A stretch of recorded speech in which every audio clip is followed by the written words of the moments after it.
Hey everybody, this is Jennifer, and this is my quiz review for this week. I'm looking at question 26, and as you can see, I did not get this one right. I actually took the quiz twice and didn't get it right either time.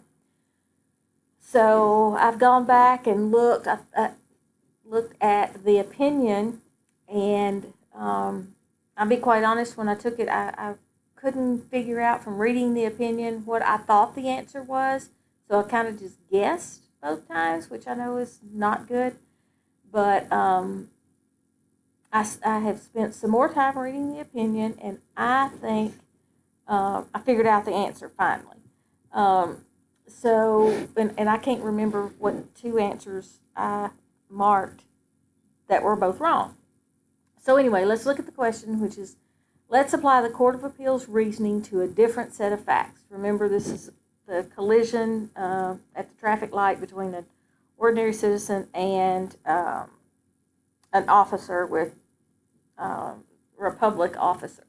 So assume for purposes of this question that one, the plaintiff did in fact have the green light when the collision occurred, and two, the defendant was a private citizen, not an officer in a private car, not an emergency vehicle.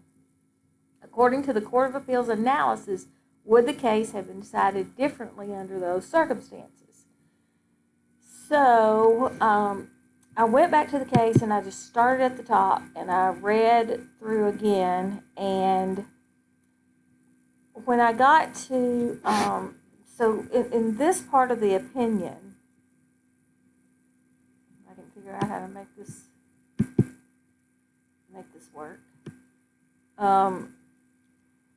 So it talks about in the present case, so we know that this part of the opinion is talking about the case about which the opinion is written.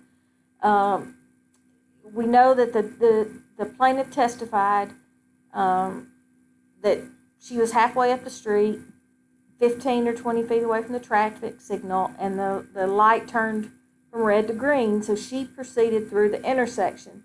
And she said she didn't look. She thought she had the right of way, so she just kept on going. It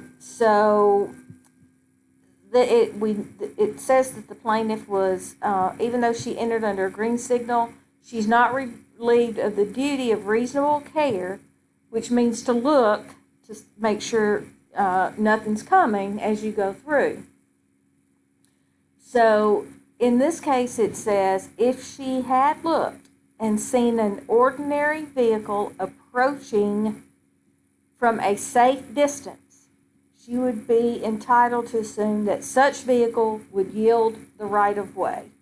So to me, that says in this question that the answer should be it would depend on whether the defendant was approaching from a safe distance, because as it said, she could assume that person coming from a safe distance would see they had a red light and they would stop because she had the right of way with the green light. So I'm hoping that's the answer, because like I said, I didn't get it right. So maybe somebody can please let me know if I got this, if this is the right answer. Thanks.